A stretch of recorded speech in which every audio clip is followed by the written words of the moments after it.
It's another day, the sun is shining. Got to know what's going on around you. Wake up, it's the time to motivate your mind. Come with me, let's make this moment brighter. Wake up with the Bahamas at sunrise. Come on and wake up with the Bahamas at sunrise. Wake up with the Bahamas at sunrise. Wake up with the Bahamas at sunrise. Hey.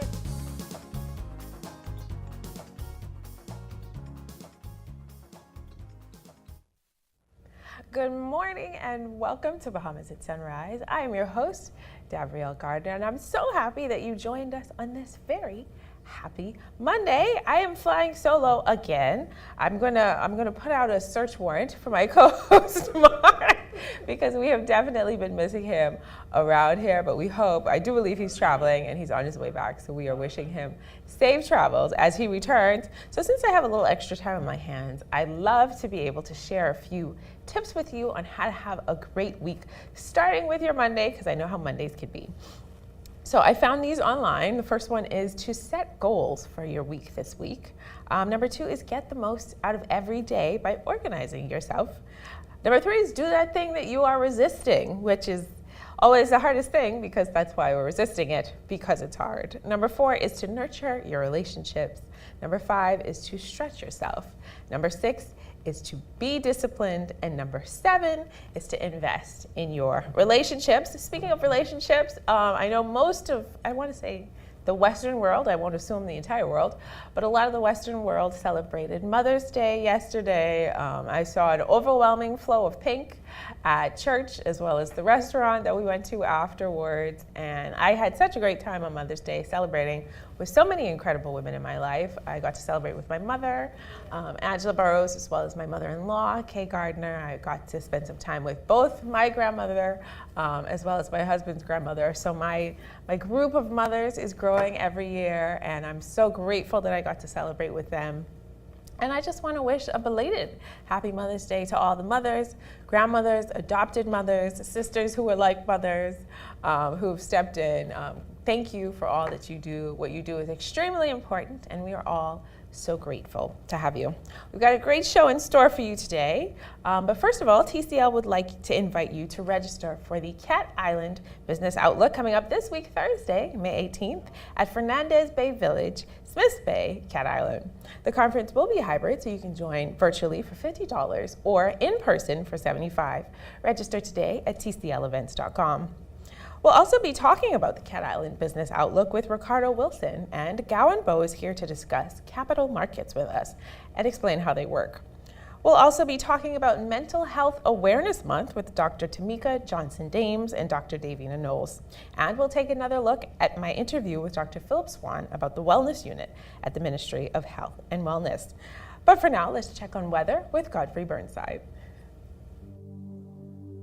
This is Weather at Sunrise.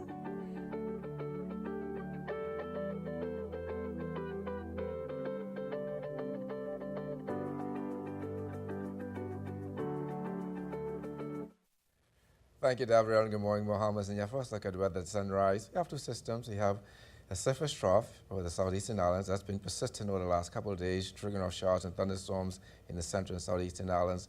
We do have a mid to upper level trough over the northwest Bahamas, and that too is going to trigger off some spotty showers and thunderstorms across the islands today.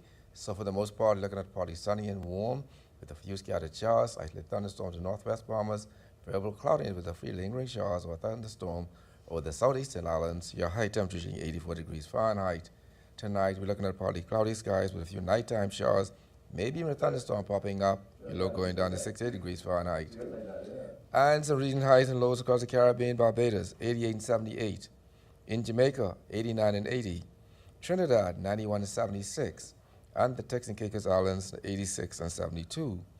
Across North America, Atlanta, 86 and 59.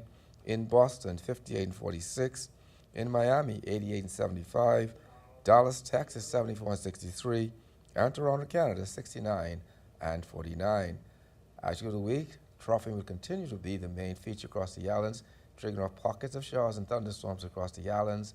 The temperature daytime will be in the upper 80s, at nighttime in the low to mid 70s. That we're wrapping your first look at weather at sunrise. I'm Godfrey Burnside. Back to you, Davriel.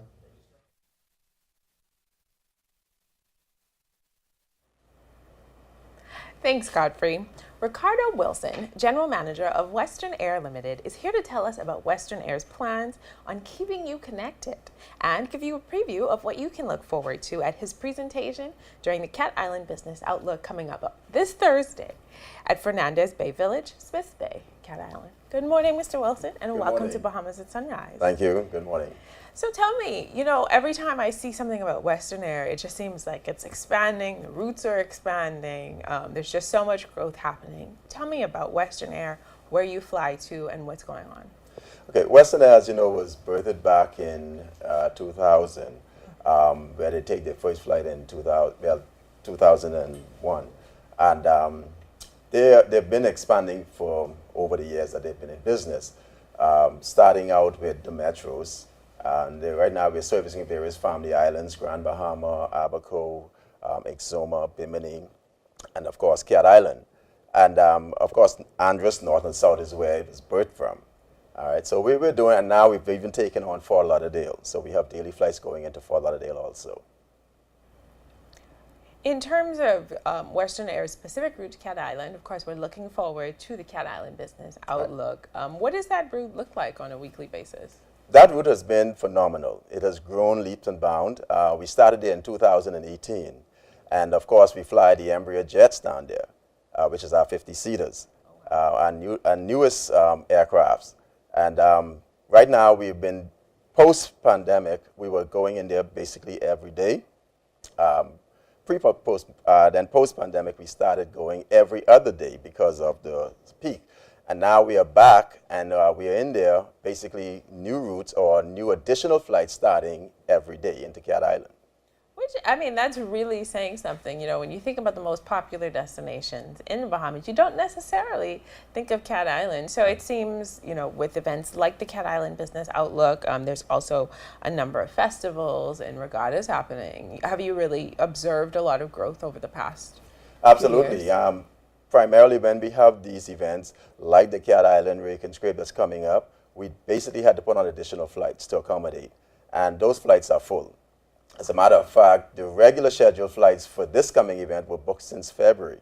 So that causes us to actually put on additional flights, maybe some 3-4 different flights within a single day with full occupancy. That is really exciting. Yeah. Have you had any interactions with the residents of Cat Island? Have they expressed, the fact that they're enthusiastic about the volume increase that they're seeing? Absolutely, they're the ones who drove us to that. Because of their demand and their requirements to move, they actually propel us to actually increase our lift in and out of Cat Island. It's heavily saturated, a lot of international tourists also who frequent Cat Island on a daily basis. For Western Air in general, what are you finding are your most popular routes? Well, of course, Grand Bahama. Grand Bahama, we do an average of 6 flights daily into Grand Bahama, and that could increase based on what's ever happening there on any given time. Bimini has also improved a whole lot. We're now about to, again, increase our flight schedule into Bimini with evening flights almost on a daily basis, except Tuesdays and Saturdays. Exuma is pretty good with us also, and of course, Abaco is another strong market for us.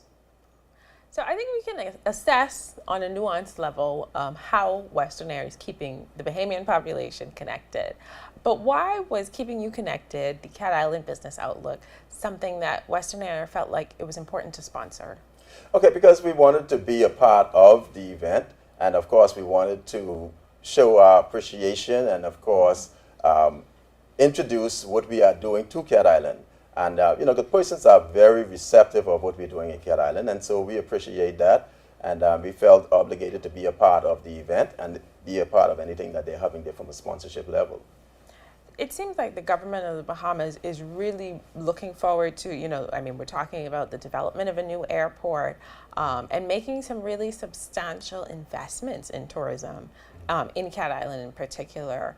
What role is Western Air playing in making that process successful? Well, what we will do is that it will help us enhance our flights into Cat Island, which in turns will be more employment through us for the locals there in Cat Island. So we'll be joining hand in hand with the government as they prepare a new airport. Then, of course, we now need to prepare our flights in there and, of course, create more staff and employment.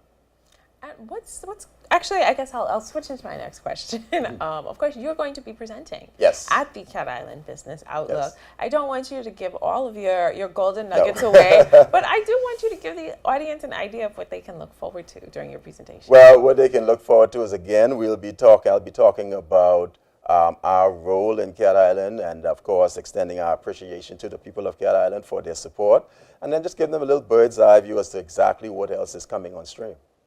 You know, obviously you're catering to the Bahamian market in so many different islands throughout the Bahamas. Western Air is really a household name. What are the things that you're doing to propel the company forward and to propel the service experience for customers in this season? Well, one of the things we try to do is really create good customer service, quality customer service. You will find that if you are a regular customer with Western Air, we try to get to know you on a personal level. You know, we take a screen look at the operation the next day, go over the flight, look at who's traveling with us, and basically sometimes you walk through the door and your boarding pass is waiting for you. Because we know you. We know your seat assignment. We know when you're going and all that stuff. Person comes in for the day, they're returning. We allow them to do a check-in prior to. So it gives them more time within that day to do what they have to do. So customer service is really our strength. I would also say timeliness, to be certain. There's a running joke, and I've really experienced it, that you don't want to be late for a Western Air flight because there's a really good chance that it might be gone. But, you know, a few years ago, again, we were in the pandemic. Travel had really slowed down. You know, how does it feel at this point? The country in general is doing record numbers in terms of airlift, in terms of residency. How does that feel from a growth perspective at Western Air? Well, it feels awesome. I mean, and here again is since the pandemic, we've grown leaps and bounds. And our on-time record is phenomenal. Persons like it. And, you know, it's a matter of being there. You know, we close our flights basically an hour before. And sometimes within that hour time, you'll find yourself in your destination when you should be leaving. So, you know, and being on time is paramount because it started way back when they started their operation flying the metros. The metros were little 19-seaters. They were jetting through the air. And it was only 19 seats. So when if the flight was scheduled at 7, if that flight is full at 6, there's no need to wait. I mean, there's nothing you can do. The flight is closed. You can't take another passenger.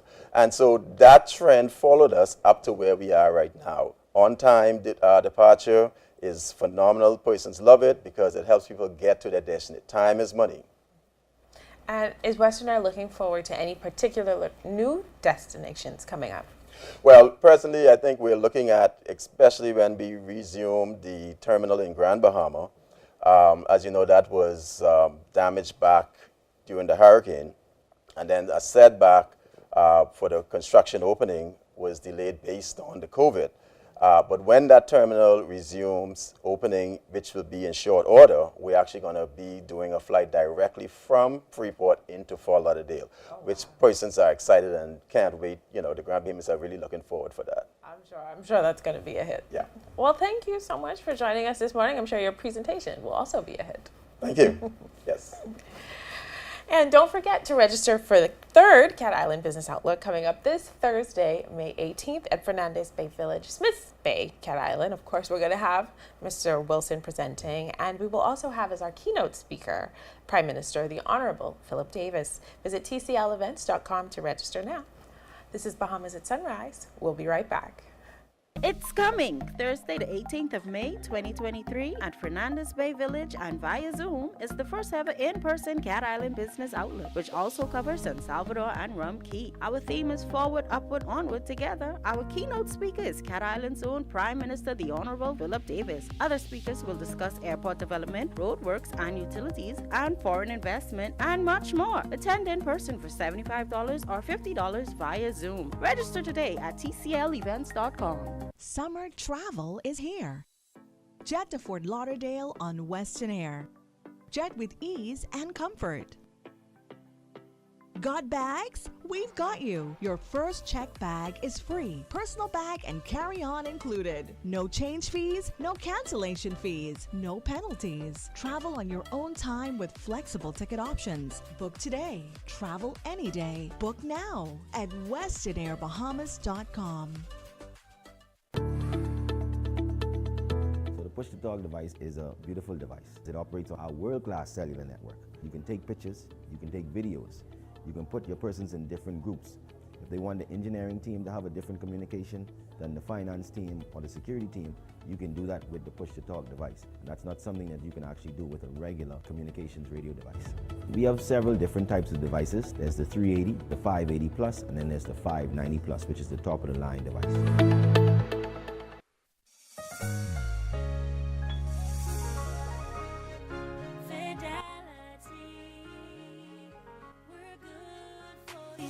I used to think of the bank as my personal ATM machine. If I wanted a new car, new furniture, a weekend trip to Miami, no problem, just max out the credit card or top up my loan.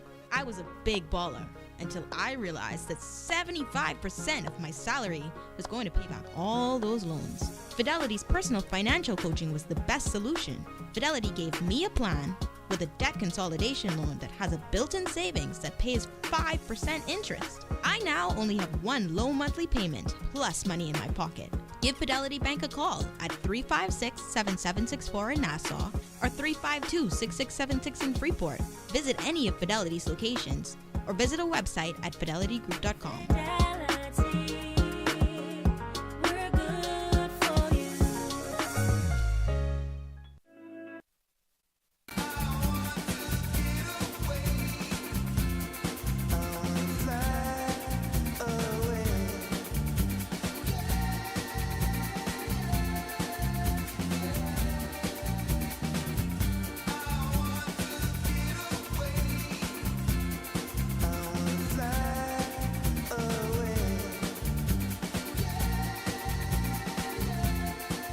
The islands of the Bahamas.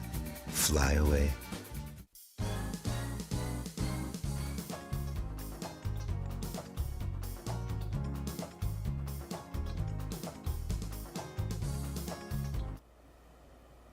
Welcome back. May is a time to raise awareness about those living with mental health or behavioral health issues and help reduce the stigma that so many people experience. Joining us to discuss the importance of Mental Health Awareness Month are Dr. Tameka Johnson-Dames, psychiatrist at Oak Tree Psychiatric Services, and Dr. Davina Knowles, psychiatrist at Oak Tree Psychiatric Services. Good morning, ladies, and welcome to Bahamas at Sunrise. Good morning. Thanks for having us. So I'm going to start with the most obvious question. What is mental health? So typically I like to start off by letting people know that the World Health Organization has a definition of mental health that includes it as being a state of mind in which an individual can recognize his or her own abilities, cope with the normal stresses of life, meet their full potential, contribute to society. So someone that looks at what mental health is, that's something that we all strive to have. But persons with mental illnesses may not be able to meet all of those components or requirements. And what are some of the most common mental health disorders? So worldwide, globally, anxiety, depression, so your mood disorders, bipolar disorder, you have personality disorders, psychotic illnesses like schizophrenia, eating disorders, and in like children, you have behavioral issues and things like that. Yeah. So what are some of the signs and symptoms of a mental health issue or disorder? Right. So those signs and symptoms can be subtle or not so subtle. So typically persons would tend to focus on overt psychotic symptoms. Someone that's hearing voices, someone that's seeing things, and you see them and you know that something is not right. But then there are subtle signs. Someone that's having difficulty sleeping. So insomnia is definitely one of the bigger symptoms that we see in a lot of different mental illnesses. Someone with changes in appetite. Sometimes you would notice that someone is more withdrawn. So someone with depression may not come out and say, I feel depressed, but what you may realize is things that they like to do. Someone that would typically want to go shopping, go to the movies, go out to dinner, all of a sudden they don't want to do anything. Nothing makes them happy. I think I'm going to do the whole audience a favor and ask, what is the difference between a psychologist and a psychiatrist? So a psychiatrist is someone that is medically trained. So they've gone through the full gamut of medical school. They can prescribe medications. Psychology is very important too. They can become doctors as well. But their focus is typically psychotherapy. So we can provide both psychotherapy and pharmacotherapy. So who would you say needs a psychiatrist or mental health professional? Everybody. Resounding everyone. I have to jump in and on behalf of all the people who say, well, I'm not crazy. Yes. There's nothing wrong with we me. Get that all why the time. do I need, so why does I don't want to say regular, but why does a high functioning individual need a psychiatrist in their life? So remember what I told you that definition of mental health is. That's something that we all want and aspire to have. So when we go to the doctor every year, which we should, for our annual medical physical, we go thinking, for some of us, that we are healthy. I just want to make sure that I'm still healthy. So when you go and you get a mental health assessment, which should be a thing now, it should be a yearly check of your mental health, because there are times that you talk to patients and they're like, no, I'm okay, everything is good. And by the end of the session, it's like, no, you're having issues with sleeping. You only sleep in 3 hours a night. You're not eating on time. You're just drinking coffee in the morning and you don't eat again until evening. So there are times that you need someone to help you take stock and reevaluate what's going on in your life. So we all need it, not just persons with overt symptoms. Just in terms of subgroups of the population that sometimes struggle to reach out for assistance, obviously we have males as well as children. Sometimes they don't have the words to say something is going wrong. So are there specific resources that are available to those groups? So in the public and the private sector, there are persons available for all illnesses and all wellness checks as well. At the end of the day, psychiatrists and psychologists, we see both males and females, so gender does not play a role. Age doesn't play a role either. So we are trained fully to cover all spectrums of life, for sure. How do we break the stigma that people who reach out for mental health are inferior or crazy or weak? Platforms like this definitely help breaking the stigma. Social media platforms, the internet, things like talk shows, things that normalize getting wellness checks, things that normalize not using words like crazy, because those are trigger words. Like no one's going to get help if they feel as though they're being stigmatized. And whenever any part of your body is unwell, if you have issues with the heart, you see a cardiologist. If you have a broken limb, you see an orthopedic doctor. So if something is wrong with your mind, you should be comfortable seeking a mental health professional like a psychiatrist. And so talking more about seeking help, making the conversation not something that's shied or shunned away from, is something that will make everybody feel comfortable saying, well, yeah, I think I'm going to make an appointment to see a psychiatrist because some things are not right. Are there resources available for people who simply cannot afford it to invest in their mental health, which I would imagine are the people who most need it? So there are resources. As I mentioned, there are the public sector, which has at the Community Counseling and Assessment Center is an outpatient clinic that's open 9 to 5. There are other subclinics that are available, but there are persons that do have insurance. NHI does cover it as well, and so there are private sectors like Oak Tree Medical that do offer the psychiatric services. Well, I think I'm segueing into that. You're right. So I'm going to ask, where do people go to seek help? So as Davina had mentioned, so those are definitely some of the public resources. Recently we would have started Oak Tree Psychiatric Services. So currently we're located on the corner of 5th Terrace and Collins Avenue at the Oak Tree Specialty Clinic. And so people can check us out, and I guess we'll leave the numbers so that people can know how to reach us. And that's my next question. How can they get in touch with you? So how can they, do they just reach out? Obviously, Oak Tree has grown in a lot of popularity over the past few years. So Yes. do they just, if they want to get in contact with the psychiatric department, just the regular contact information for Oak Tree? Yes, So the specialty it's at clinic. the specialty clinic on Collins Avenue. So if they look it up on Google or if they call the Oak Tree main office, they're able to find us there and book an appointment. And if they say they want to talk to you in particular, they say, I want the doctors who are on Bahamas, etc. They can call and they can say that. So yes, it's the two of us. They're the psychiatrists. So they just ask for either Dr. Johnson Dames or myself, Dr. Knowles, at the specialty clinic, and there'll be an appointment will be available for them. Awesome. And just over this past, how long has the clinic or this segment been in existence? It's fairly new. Okay. It's been a few weeks. Okay. So it's a fairly Brand new. service. Brand new. So willing and able to help all Have persons. you seen a lot of positive uptake thus far? For sure. We have very good colleagues that refer a lot of the persons to us. And like we said, wellness checks are important as well, so we do a lot of wellness checks as well. And we're also seeing a lot of persons that are wanting to partner in terms of employers, wanting to formulate employee assistance programs, because you don't want to wait until your employees are stressed and overwhelmed before you try to get help. So incorporating that into, and this is a plug, incorporating that into, you know, a system where we have psychiatrists that we can refer you to so that we could just make sure that everything is okay before you fall off the ledge, so to speak. I love that. That is incredibly important, as is all of the work that you are doing. Happy, I want to say, Mental Health Awareness Month to you ladies. Thank you so much for joining us. Thank you. And thank you for watching Bahamas at Sunrise. We'll be right back.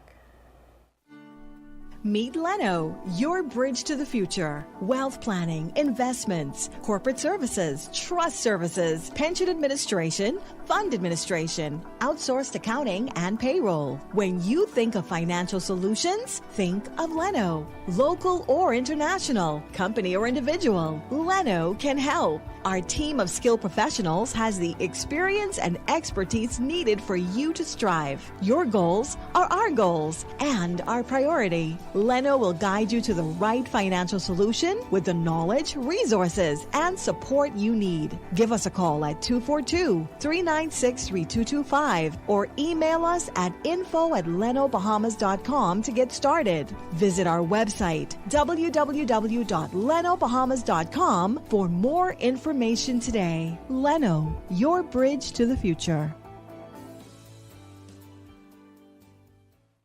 Hi, my name is Amanda Ferguson with Biggity Candle Company. With SandDollar, we were very pleased to know that we were offered another way for customers to make payments that were digital. We don't like handling cash, the physical cash anymore. It's safer that way. I can tell you that, I won't go back. I much rather the transactions being on my phone. It's simple, it's instantaneous, and my customers have actually really loved it too. Do business better with SandDollar. Learn more at sanddollar.bs.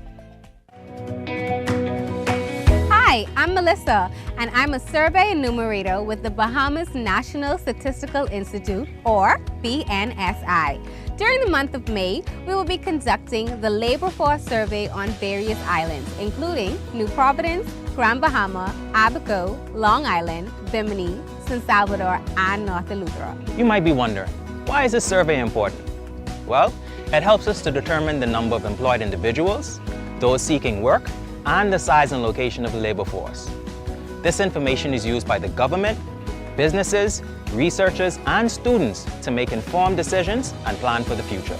We know that your time is valuable, which is why we've made the survey as simple and easy as possible. And don't worry, all the information you provide is confidential. Your participation will help us gather accurate information that will benefit everyone in the Bahamas. Please remember that our survey enumerators will be uniformed in orange vests with the Department of Statistics written on them, as well as photo IDs. So if we visit your dwelling, please welcome us and help us gather accurate information. Thank you for your cooperation and being a part of shaping the future of the Bahamas.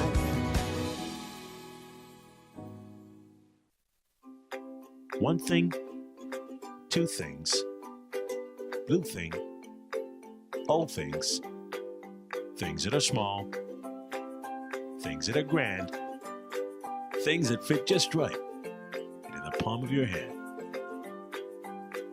Fox Hill Nursery, a large selection of garden supplies. If you can see it in your mind, you can find it at Fox Hill Nursery.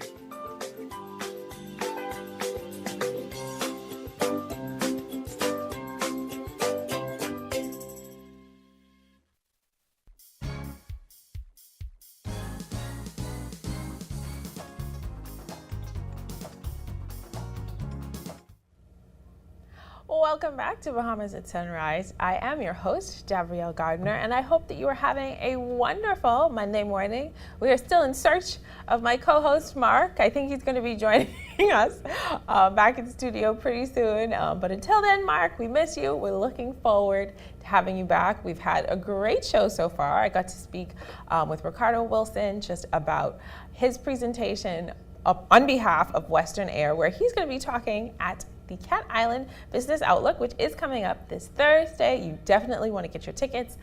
They are $50 for virtual attendance and $75 in person. And Cat Island is booming. I'm hearing wonderful things about all the development that's happening there. So you definitely want to go down there and be a part of all the exciting things that are going on. I also got to speak with obviously our brand new heads of the Oak Tree Medical Center Psychiatric Department, and they got to share a little bit about Mental Health Awareness Month, which is all month long in May. So you definitely want to always invest in your health, and particularly your mental health. We've got more great stuff in our second half of the show. We're going to be speaking with Gowon and Bowe about capital markets and the role that they play in national development. We'll also be taking another look at my interview with Dr. Phillip Swann about the launch of the Wellness Unit at the Ministry of Health and Wellness. But before all that, we're going to take a second look at weather with Godfrey Burnside. This is Weather at Sunrise.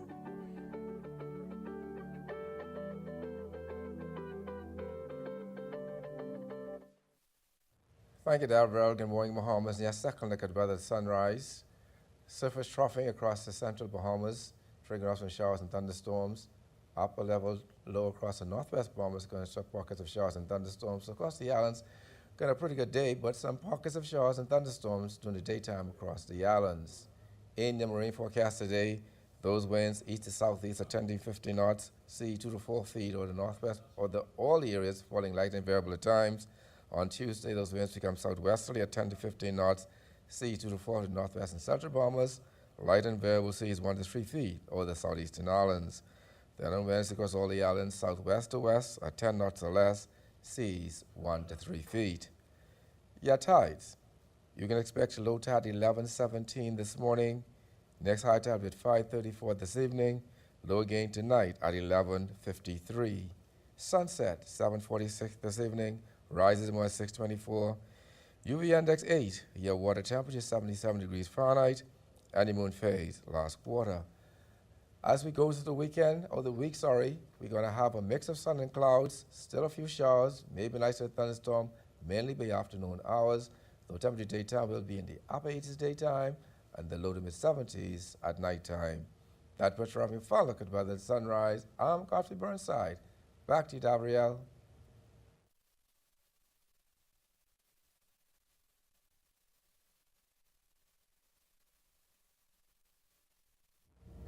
Thanks, Godfrey.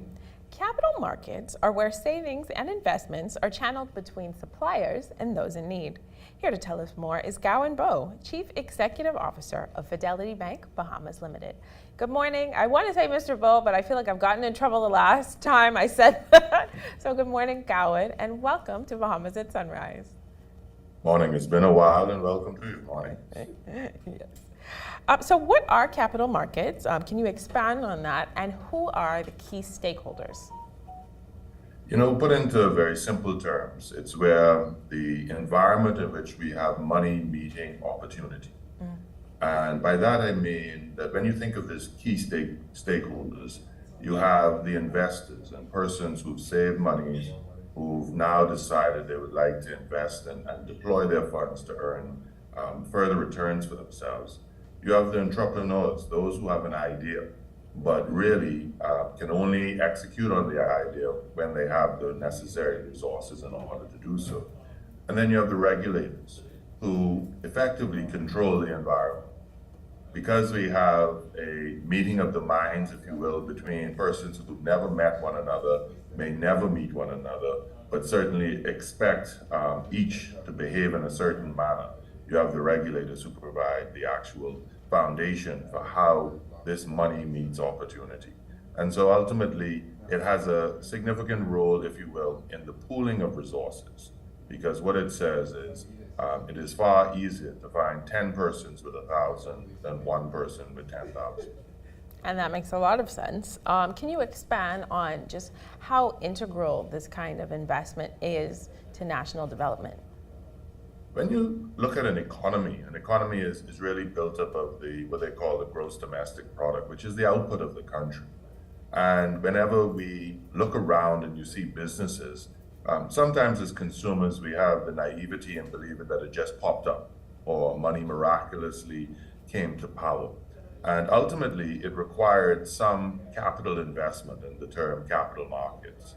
So what is important, we have recently had the central bank analysis that has been put out, and you hear the term sometimes excess liquidity.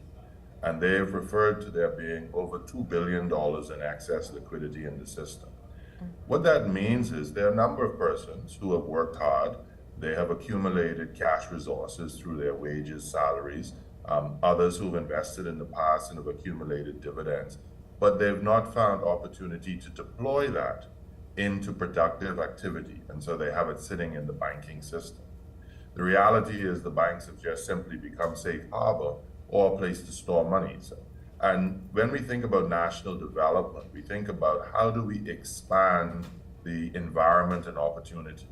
So it means that there's tremendous opportunity now within the domestic environment of the Bahamas. If we can get those persons who pool their resources into banks to now pool those resources into productive activity. By that, I mean, we know that we are predominantly tourism-based economy, and so there are opportunities around that, and we see that emerging day by day in terms of whether it's entertainment, whether it is the auxiliary services.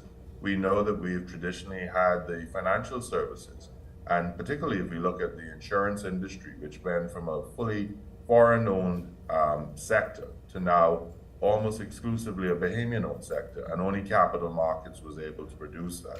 We have the commercial banking sector where you have the internationally owned banks, but now you have more of the domestically owned banks. So we see that if we are talking about progress and development in a country, it is how do we get the citizens, without having to meet one another, sit down together, put their monies together, and look for productive activities in order to allow the economy to grow and expand.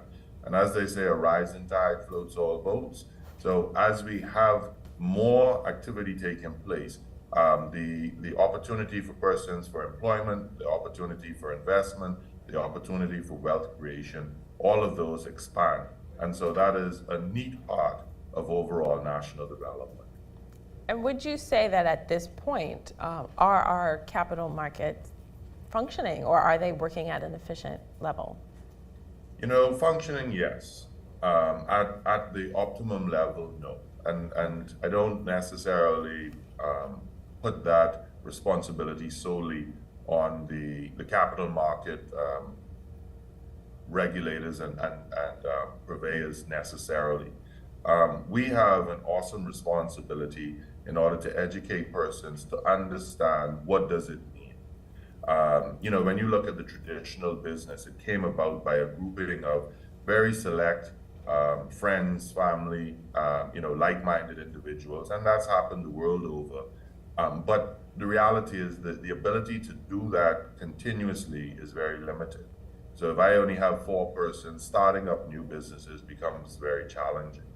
When we look at the Bahamas environment, we have the concept of capital markets down pat, but never really understood, and that was ACE, where you were able to throw a hand, you were able to pool resources and use it for the development of, in most cases, your family environment, potentially a small business, etc.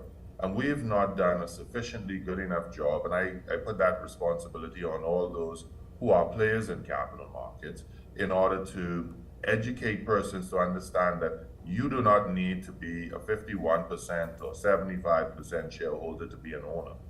If you have 1% of a $100 million company, you're still a millionaire.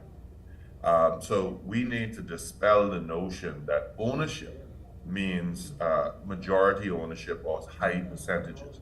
Some of the largest companies in the world that if I call their names, we easily recognize, their major shareholder probably only holds maybe 10, 15%. And we would think of them as the owner because they're the face, they're the persons who are the spokespersons for these individuals. And we assume that they have this great ownership, but it is about educating businessmen to say that your idea does not come to fruition without capital, educating the persons who have monies that your money does nothing without a productive idea in which to deploy it.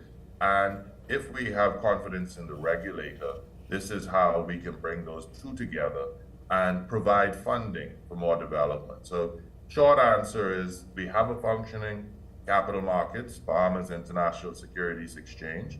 We have seen efforts by the regulator, the Securities Commission, to expand into the crowdfunding platform, which is an alternative investment platform for, shall we call it, less sophisticated, smaller companies that are looking for smaller capital raises. But is it efficient? No, because we don't have a sufficient deployment of our resources. And to be honest, even if we look at our Caribbean counterparts, we are behind some of them, in particular Jamaica. I just want to get this right before we wrap up because we are running low on time, but I do think this is very important. Recently, there was an announcement in the press that Fidelity was going to do a stock split. Can you tell us briefly about that and what that means for shareholders? Well, ultimately, when you take the value of a company, it is divided into shares. And so at that point in time, when there's a capital markets like Fidelity, where it's listed on the Bahamas International Securities Exchange, the value of that share grows, or if you will, accretes as more profitability, more dividends, and positive prospects takes place. The value of that share grows and grows, and at a point, it is almost a dissuasion to some because they see it as being expensive. And so perceptually, when it was trading at $2.50, it was considered affordable. When it trades at $18 a share, it's considered unaffordable. I won't go into the merits and demerits of that argument, but the reality is you have the ability to say, well, I can take that one share and divide that into 4 shares, for example, and do a 4-for-1 stock split. And then that brings the price down to $4.50, back into the mindset of it being effectively a more affordable security. Ultimately, the intent behind it is it expands liquidity and opportunity for others to buy, but ultimately it does depend on those who are holding the shares being willing to divest of them. And so there is far more that goes into the mechanics of it, but we've had from our shareholders, and as a public company, we have a responsibility to them to ensure that we hear their cries. We are going to affect that. We are hoping that we do see the liquidity. But we also are saying to our existing shareholders, we know that you love us and don't want to part with your shares. So whether it's 1 or 4, you're probably not going to be easily parted from them. But if it becomes more affordable, someone may offer you a price that you just cannot refuse. So it sounds like good news all around. I have to say that every time we have a conversation, I feel a little bit smarter. So thank you for joining us this morning and bringing me up to speed. And thank you all for watching Bahamas at Sunrise. We'll be right back. What do you want from a cloud solution? You want flexibility and edge? You want to modernize applications with the ability to deliver new ones with lightning speed. You want an infrastructure that's automated, secure, cost-effective, and scalable. You want to give the end user the freedom they want with the control you need. You can't get all that from just any cloud. You need something better. You need Bahamas Cloud. Contact the experts today at 601-8911 in Nassau or 602-8811 in the Family Islands. Hi, I'm Ria Christina, and I'm super excited to be the new host of You and Your Money, local international banks that has actually been closing some of their branches. It actually gives me an opportunity to share my views, my take on the financial matters. Even when we think about what's happening globally, we still have a lot of work to do in terms of having to educate business owners as to the importance, the economic impact, and how it is that we can look at improving the Bahamian economy. $1 billion. That's how much we spend every year importing food in this country. It also gives me an opportunity to have conversations, and that's meaningful conversations with thought leaders within our community, even having to see how it is that we can work together or even the opportunities that may exist for many Bahamians. So I'm excited to be here and looking forward to the great conversations that's to come.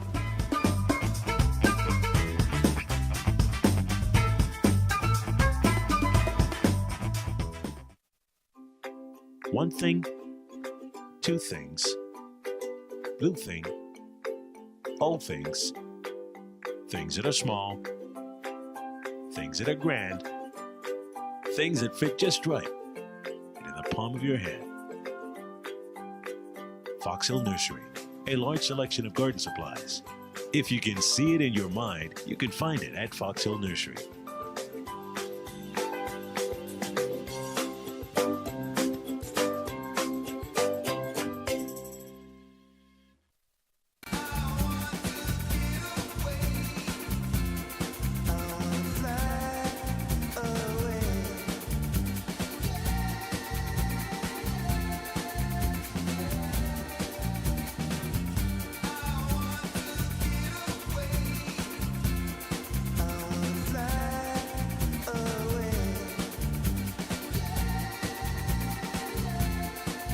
The islands of the Bahamas.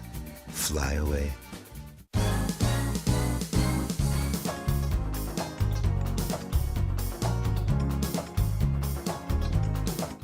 Welcome back. The newly launched Wellness Unit in the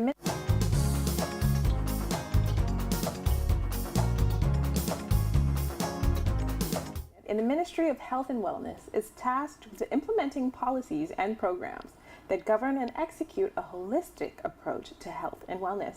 Here to tell us more is Dr. Phillip Swann, Registrar of the Ministry of Health and Wellness. Good morning, Mr. Swann, Dr. Swann rather, and welcome to Bahamas at Sunrise. Good morning. Thank you for having me. So what specifically is the Wellness Unit in the Ministry of Health and Wellness? So I'd like to describe the Wellness Unit as beyond the vision of the Ministry of Health, Dr. Michael Darble, and this administration, as a executing arm of wellness for the ministry. So we have a mandate of ensuring that there is the provision of health services, basic health services to the population, and now the Wellness Unit is trying to make sure that we present or support the provision of wellness services or that allied aspect of health to persons in the community. So we're looking at how do we ensure that persons have access to counseling for nutrition, counseling for mental health challenges, such as mental health counseling in general. And finally, how do we increase access to appropriate levels of instruction when it comes to physical activity? Those are the first things that we're working with to try to ensure that we are getting that level on the ground in the community. Why is this focus on wellness in particular so important right now? It's always been important and always been a focus of the Ministry of Health. It's now that we finally have the opportunity and the mandate and the impetus to give it a separate unit, specific focus. And it's because we have been, I guess, seeing data for the last 10, 15 years that has continually depicted a poor health picture for persons living in the Bahamas. And you know, if you're really serious about something, the argument goes, you throw money after it, you invest money specifically in it. And the wellness component is something that has not necessarily been pulled off the shelf or given that pedestal type attention. And this is why we feel now, especially since just coming out of COVID-19, where you would have had undeniable evidence that ill health, basic health, so baseline health rather, of our persons, of our population, really allowed us to have not as good outcomes as we would have liked to have. And then just threaten persons to the stress of knowing that because persons are hypertensive, diabetes, obese, morbidly obese are at higher risk, persons who had trauma whenever they contracted COVID, thinking in some cases, oh, it's going to be a death sentence for me, when it necessarily wasn't, but just that thought process, that because it's a higher risk, that I am at higher risk of dying. And that trauma, of course, of not just the patient, but the patient's relatives as well. What is your hope or your expectation once the wellness unit is really off the ground, like you said, has the funding that it needs? What is your vision for what you're able to accomplish? Well, thankfully, the unit has the funding that it needs. Our challenge now is just mobilizing to get the persons on board to do what it is that we want them to do. And so at the end of the day, we would like the public to feel that the Ministry of Health is at their doorsteps, in their community, giving messages, giving talks on what it means to be well, to maintain wellness, to pursue wellness in a healthy way. And so that there is this feeling that we are doing something and that we can do more, and there's the support to do that more.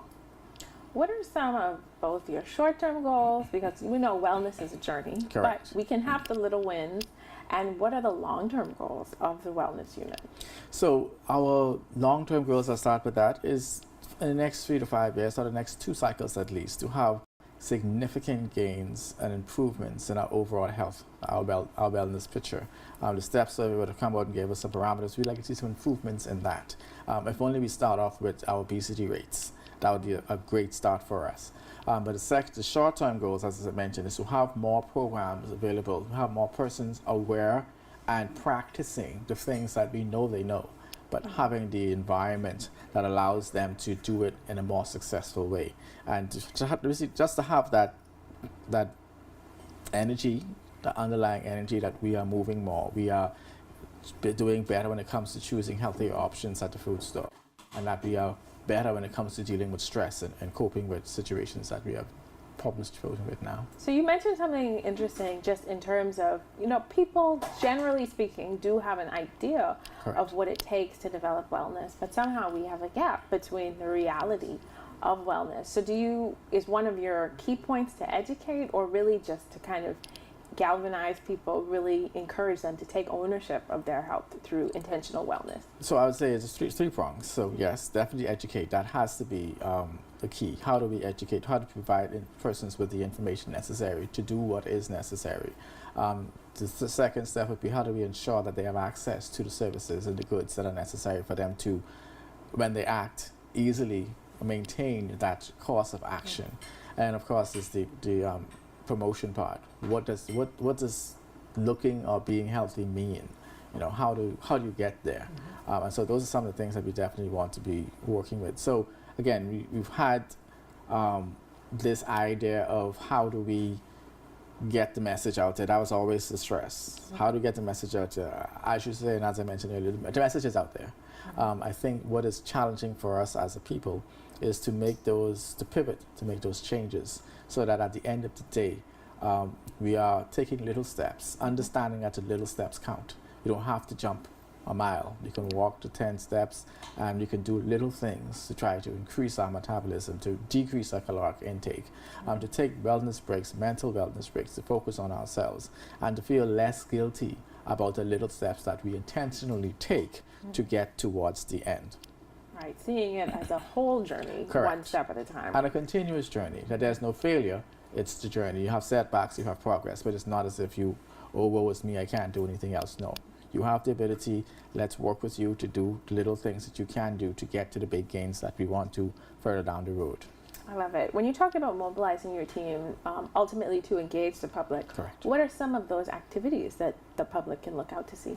So first of all, we want to have in each, I would say, community, constituency/community, about 50 across the archipelago, individuals we call wellness champions. Okay. And their job is to basically map out the community. What are the wellness spots? What are the areas the persons can exercise? Who are the wellness partners in that community? Where are the groups that people congregate that we can now set up meetings with the experts to provide the information that they would require, and also get an indication from the population at a community level as how well this process is going. What are the things that we need to do to get it more relatable in this particular community to make it more successful? And that's what we are looking to have on the ground by summer. persons in those communities. You see vehicles as well, and a hotline and all kind of information that persons can now tap into to get support from a community's perspective and an individual's perspective that supports this whole idea and concept of pursuing wellness. And since you're here and we have a captive audience, why don't you tell those who are watching some quick tips that they can apply even today to make their lives or to make their wellness journey that much more effective?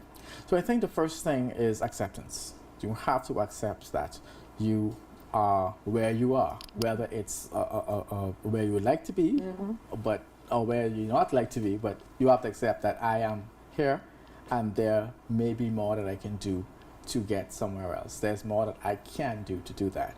And then you start off with, let me take a look at what are some of the things that I can do. Is it that I need to walk more? Is it that I need to exercise more? Take the stairs to the work if there's a work upstairs. Do the movements that's necessary to get me around if I am mobile.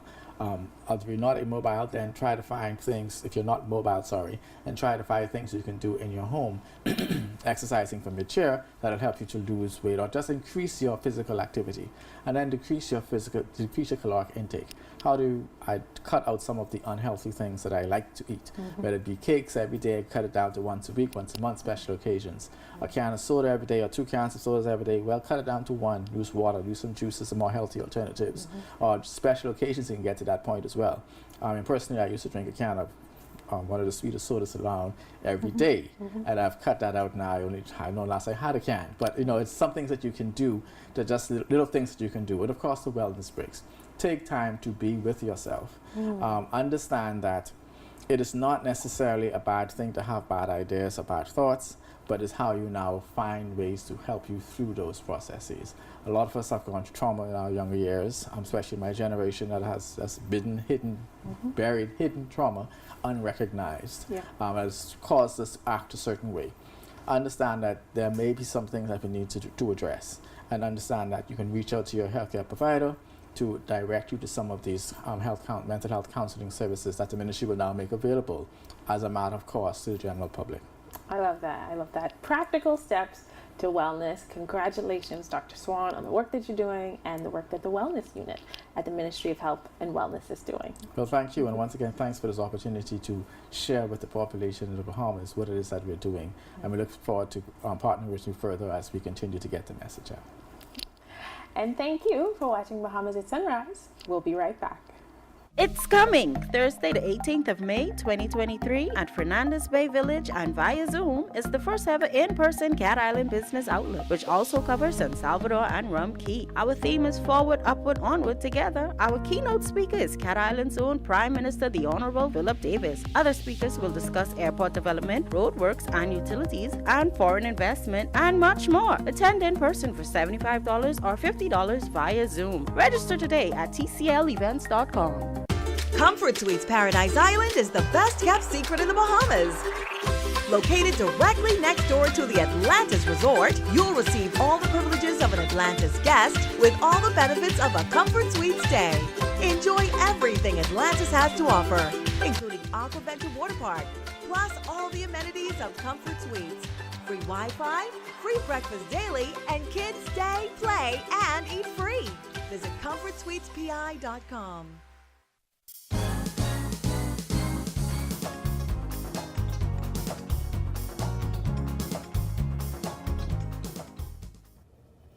Well, that's going to do it for us today.